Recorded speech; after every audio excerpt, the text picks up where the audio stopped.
Hello guys, welcome back. This is Rani और मैं आ गई हूँ एक और धमाकेदार चाइनीज ड्रामा लेकर। तो ये कहानी शुरू होती है फोइब बेकर नाम की एक लड़की के साथ, जो अपनी सिस्टर जोना और ब्रदर जैक बेकर के साथ कार में कहीं जा रही थी। फोइब ने जोना से बोला कि तुम ड्रंक हो, प्लीज मुझे ड्राइव करने दो। पर जोना अपने मैनिपुलेटिव अंदाज में बोलती है कि सिस्टर, मुझे पता है कि तुम ये कार लेना चाहती हो क्योंकि तुम मॉम की बायोलॉजिकल डॉटर हो, लेकिन ये कार मॉम ने मुझे गिफ्ट में दिया है और इसलिए मैं इसे बहुत चेरिश करती हूँ। उसी वक्त जोना ने कार का कंट्रोल खो दिया, जिससे कार का एक्सीडेंट हो जाता है। जोना और जैक दोनों बेहोश हो जाते हैं, लेकिन फोइब होश में होती है और वो दोनों को कैसे भी करके कार से सेफली बाहर निकाल लेती है। तभी उसे याद आता है कि उसका नेकलेस कार में रह गया है, जो उसकी मॉम ने उसे दिया था। फोइब दोबारा कार के अंदर जाती है और वो अंदर ही फंस जाती है। तभी उसने देखा कि उसका दूसरा भाई विंसेंट वहां आता है और फोइब उसे आवाज लगाती है, लेकिन विंसेंट ने उसकी तरफ देखा भी नहीं और वो सीधा जोना के पास चला गया। और उसी वक्त जैक को होश आता है और वो विंसेंट से बोलता है कि फोइब हमें ऐसे ही छोड़कर भाग गई। फोइब सिर्फ आवाज देती रह गई, लेकिन विंसेंट ने बिना पीछे देखे जोना को उठाया और वहां से चला गया। फिर वो कार ब्लास्ट हो जाती है, लेकिन वहां कुछ लोग फोइब को रेस्क्यू करते हैं और एक नर्स उसके फ़ोन से विंसेंट को कॉल करती है, लेकिन विंसेंट कॉल कट कर देता है। फिर वो नर्स फ़ोन में सेव्ड कॉन्टैक्ट ब्रायन सिंक्लेयर को कॉल करती है। ब्रायन वहां आता है, लेकिन तब तक फोइब अपनी आखिरी सांसें ले रही होती है।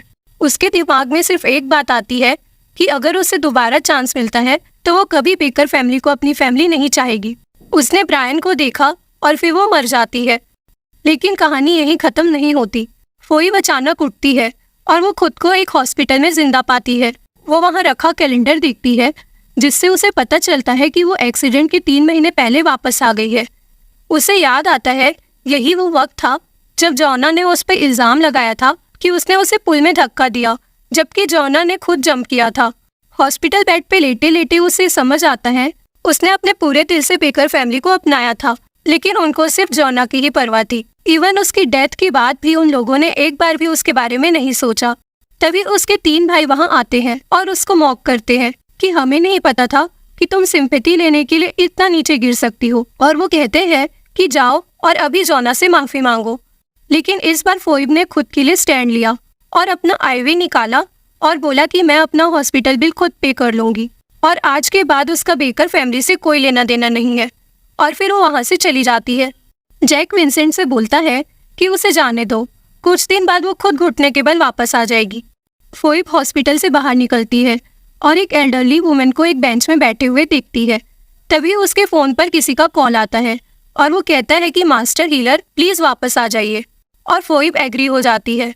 उसी वक्त उस लेडी को हार्ट स्ट्रोक आता है और फोइब उसे तुरंत बचा लेती है। इसी बीच एक नर्स विंसेंट को फोइब का रिपोर्ट देती है और कहती है आपकी बहन की हालत ठीक नहीं है, उसकी बॉडी बहुत लंबे टाइम से वीक है और उसे प्रॉपर केयर की ज़रूरत है।